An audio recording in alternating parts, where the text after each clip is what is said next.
O Senhor esteja convosco. Proclamação do Evangelho de Jesus Cristo, segundo Mateus. Naquele tempo, disse Jesus aos seus discípulos: ficai atentos para não praticar a vossa justiça na frente dos homens, só para serdes vistos por eles. Caso contrário, não recebereis a recompensa do vosso Pai que está nos céus. Por isso, quando deres esmola, não toques a trombeta diante de ti, como fazem os hipócritas nas sinagogas e nas ruas, para serem elogiados pelos homens. Em verdade vos digo, eles já receberam a sua recompensa. Ao contrário, quando deres esmola, que a tua mão esquerda não saiba o que faz a tua mão direita, de modo que a tua esmola fique oculta, e o teu Pai, que vê o que está oculto, te dará a recompensa. Quando orardes, não sejais como os hipócritas, que gostam de rezar em pé nas sinagogas e nas esquinas das praças, para serem vistos pelos homens. Em verdade vos digo, eles já receberam a sua recompensa. Ao contrário, quando tu orares, entra no teu quarto, fecha a porta e reza ao teu Pai que está oculto, e o teu Pai que vê o que está escondido te dará a recompensa. Quando jejuardes, não fiqueis com o rosto triste como os hipócritas. Eles desfiguram o rosto para que os homens vejam que estão jejuando. Em verdade vos digo, eles já receberam a sua recompensa. Tu, porém, quando jejuares, perfuma a cabeça e lava o rosto, para que os homens não vejam que tu estás jejuando, mas somente teu Pai que está oculto, e o teu Pai que vê o que está escondido, te dará a recompensa. Palavra da salvação.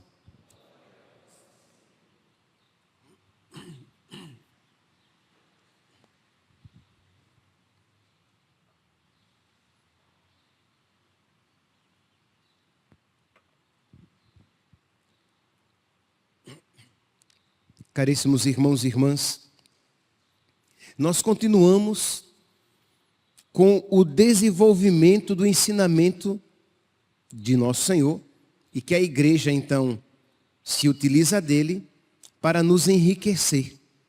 Ontem, então, a igreja, com a liturgia, nos ensinava o valor da generosidade, que nós precisamos ser generosos. Por quê? Porque Deus é mais generoso ainda conosco, de modo que a nossa generosidade é sempre uma resposta à generosidade primeira de Deus.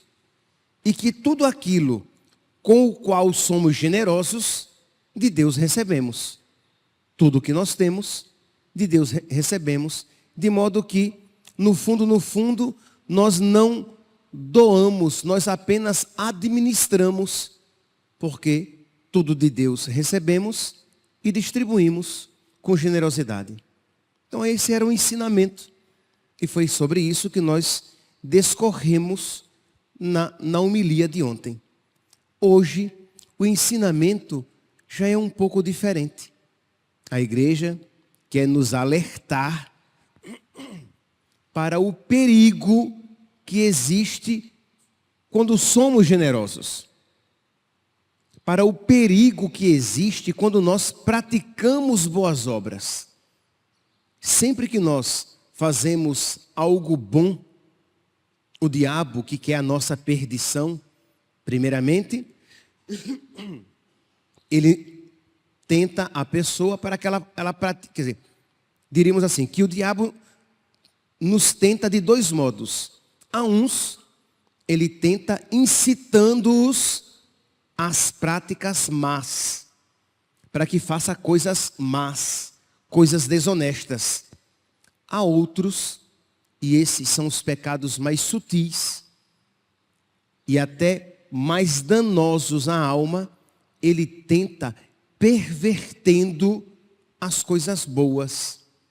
Isto é, aquilo que foi feito foi bom, mas não foi feito com retidão de coração, com retidão de consciência. Não foi feito com um bom coração. Foi feito cheio de vaidade, egoísmo e autorreferência. E é sobre isso que a liturgia de hoje nos alerta. Isto é, nós somos capazes de fazer uma coisa boa, mas imediatamente que a fazemos, começamos a, como um gato, nos lamber. Começamos a pensar, nossa, como eu sou bom, como eu sou boa, eu sou catequista na igreja, eu levo tantas crianças para o céu e vai para o inferno. Eu levo tantas crianças para o céu, eu canto na igreja, oh, como eu canto bem, como eu canto bonito. Ninguém canta tão bem quanto eu canto. Nossa, eu sou ministro extraordinário da comunhão. Eu distribuo, eu levo o corpo de Cristo para os doentes. Nossa, eu ajudo os pobres com os meus bens. São Paulo diz, né? Se eu não tiver caridade, eu posso até dar todos os meus bens aos pobres, lançar o meu corpo às chamas, não vai valer de nada. Então você começa a se autorreferenciar. Isto é, você fez algo bom. Você é catequista. Você é ministro extraordinário da comunhão. Você ajuda os pobres. Você canta na igreja. Ou qualquer outra coisa boa que você esteja praticando e que deve praticar. Só que ao invés de você se voltar para Deus e dizer, Senhor, eu faço isso graças à tua graça. Sem a luz que acode, nada o homem pode, nenhum bem há nele. Sem mim, nada podeis fazer. Então você diz, isso que eu faço, Senhor, é a ação da tua graça em mim. E isso que eu faço, Senhor, está tão aquém do que eu deveria fazer, porque eu sou um servo inútil. Eu sou uma serva inútil. O que eu faço ainda é muito pouco, porque a graça que tu me dás me capacita a fazer muito mais. Mas porque eu sou preguiçoso, porque eu sou preguiçosa, eu faço muito menos do que deveria fazer. Mas tudo isso que eu faço, Senhor, eu faço para te alegrar. Eu faço porque eu te amo, para que eu te ame mais. Percebe que você saiu do centro. A referência é Deus. E até mesmo quando as coisas boas você faz, você reconhece a sua pequenez, você se humilha, porque você sabe que você está muito aquém que você poderia fazer, fortificado pela graça de Deus, muito mais. Mas, repito, existe então aquela tentação de perverter, de você fazer as coisas boas, como é que diz Jesus no evangelho de hoje? Ficai atentos para não praticar a vossa justiça na frente dos homens, só para ser vistos por eles. Isto é porque existe esta tentação em todos nós, de fazermos as coisas para que sejamos vistos. E nosso Senhor diz, olha, que a tua mão esquerda nem sonhe com aquilo que faz a mão direita. Isto é fazer no escondimento. Fazer no escondimento não apenas, perceberam, né? Não apenas do outro, mas até mesmo um escondimento de você mesmo. Quando você perceber que você está querendo se comprazer, você não disse a ninguém, você não falou para nenhuma outra pessoa, ninguém sabe daquelas coisas boas que você tem feito, mas você começa a se comprazer, a se auto-incensar. Esqueça, se jogue em Deus, reconheça a sua miséria. Saiba que aquilo que você fez é tão pequeno e que existe um dever de justiça e de amor. Isto é, aquilo que você está fazendo é seu dever, é nosso dever e a nossa salvação. Fazer as coisas boas, louvar a Deus com aquilo que nós fazemos. Então é nosso dever, é a nossa salvação, e mesmo assim, aquilo que fazemos está tão aquém do que deveríamos fazer. Sou um servo inútil, não é assim que diz a palavra de Deus? Não fiz nada além do que a minha obrigação. Meus irmãos, vocês sabem que eu não estou, como diz a expressão, chovendo no molhado. Vocês sabem, e eu espero que ninguém aqui se pinte de anjinho. Que ninguém aqui se pinte de anjinha. Não tem nenhum anjo aqui. Nós sabemos do que somos capazes. Nós sabemos do poder destrutivo do pecado. Que podemos perverter coisas tão santas, tão belas, tão boas. Então a palavra de Deus então nos alerta. Coloca aqui as 3 práticas de santificação por excelência do judeu. A oração, que deve ser feita para agradar a Deus. A penitência, que deve ser feita para agradar a Deus, para se unir a Deus. E a caridade, que deve ser feita para agradar a Deus, para se unir a Deus. Pois bem, os textos que nos são apresentados, a primeira leitura de hoje, o Evangelho já fiz referência, a primeira leitura de hoje, retirada da 2ª carta de São Paulo aos Coríntios, é a continuação da leitura de ontem. O contexto, vocês lembram, é aquele, isto é, os cristãos de Jerusalém estavam passando por uma grande dificuldade, e aí os coríntios disseram, vamos fazer uma coleta.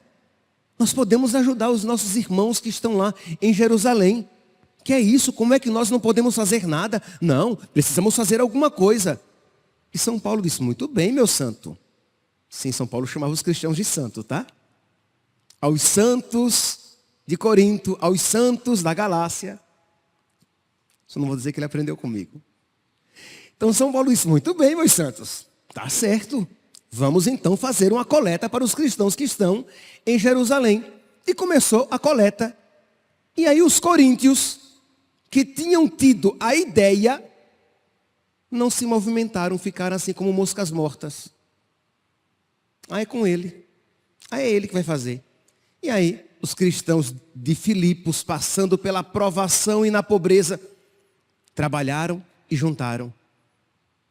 Os cristãos de Tessalônica, na perseguição e na pobreza, trabalharam e juntaram. E juntaram muito além do que aquilo que São Paulo esperava. Mas os cristãos de Corinto, nada. Então São Paulo os alertou, os advertiu. E hoje ele continua dizendo aqui. Dê cada um conforme tiver decidido em seu coração, sem pesar nem constrangimento. Isto é, faça a sua doação, mas sem tristeza e sem se sentir forçado, sem constrangimento. Mas saiba, Deus ama quem dá com alegria. Deus ama quem faz o bem com alegria.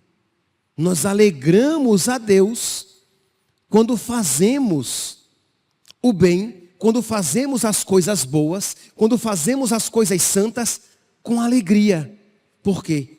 Porque isso então nos santifica. E Deus quer que nós tenhamos comunhão com Ele. Deus não quer que nós façamos as coisas boas para que nos enchemos, fiquemos inchados de vaidade e egoísmo. Não. Deus quer que nós façamos as coisas boas e a prática das boas obras nos façam ter comunhão com Ele. Por isso que Deus se alegra quando nós fazemos o bem com alegria. Porque fazemos para glorificar a Deus. Fazemos porque amamos a Deus e porque queremos amar mais a Deus. Porque compreendemos que a prática das boas obras, sendo feitas com esse espírito, o espírito de escondimento, o o espírito de amor a Deus, para glorificar a Deus, quando as boas obras são praticadas dessa maneira, elas nos santificam. É por isso que nós ouvíamos ontem os cristãos da Macedônia, né, quase que brigando para participar daquela boa obra. Nós ouvimos ontem no versículo 3º, segunda carta de São Paulo aos Coríntios, capítulo 8, versículo 3º, diz São Paulo: eu sou testemunha de que esses irmãos, os irmãos da Macedônia, que estavam sendo perseguidos e que eram pobres. São Paulo diz: eu sou testemunha de que esses irmãos, segundo os seus recursos e mesmo além dos seus recursos, por sua própria iniciativa e com muita insistência, nos pediram a graça de participar dessa coleta. Isto era uma graça. Percebe aqui que a lógica é diferente? Quando às vezes você faz algo de bom, você ajuda uma pessoa, você faz aquilo com... tá bom, né? Eu vou ajudar. O padre está pedindo ajuda na igreja, né? Tá bom, eu vou ajudar. O pobre, o mendigo está precisando de uma ajuda, né? Tá bom, eu vou ajudar. Mas você faz como um desencargo de consciência. A atitude espiritual aqui é outra. Eles suplicaram: pelo amor de Deus, deixe-nos ajudar. Aí São Paulo disse: mas vocês são pobres. Vocês estão passando por provação, sendo perseguidos. Vocês mal têm para vocês. Pelo amor de Deus, não nos prive dessa graça. A respeito disso, era este espírito que São Paulo queria que os coríntios tivessem. Deus ama quem dá com alegria. Então eles insistem, com muita insistência, pela própria iniciativa, nos pediram a graça de participar da coleta em favor dos santos de Jerusalém. E indo além das nossas expectativas, colocaram-se logo à disposição. O salmo de hoje diz isso, reforça ainda mais essa verdade, quando diz aqui: feliz aquele que respeita o Senhor, que ama o Senhor. Haverá glória e riqueza em sua casa, e permanece para sempre o bem que fez. Imagine, meus santos, aquilo que de bom, porque Deus tem boa memória para as coisas boas que nós fazemos. Mas os nossos pecados, Ele os lança para trás, no fundo do mar. Deus se esquece. Quando nós, arrependidos, lhe suplicamos perdão e recebemos a absolvição, Deus se esquece. Mas as coisas boas, Deus se lembra até de um copo d'água, quando você dá por amor a Ele. Então, como diz aqui, permanece para sempre o bem que fez. Deus não vai se esquecer. Se você faz isso por amor a Ele. Ele é correto, generoso e compassivo. Como luz brilha nas trevas para os justos. Aquele que faz o bem, ele brilha. Para o bem até mesmo, para os justos e para os injustos. Para o bem de todos. Ele reparte com os pobres os seus bens. Repete de novo, pela segunda vez, um salmo tão pequenininho, um trecho tão pequenininho. De novo, permanece para sempre o bem que fez.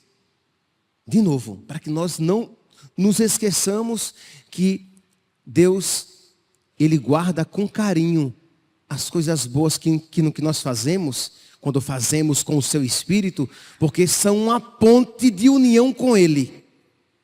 São uma ocasião para que nós tenhamos comunhão com Ele.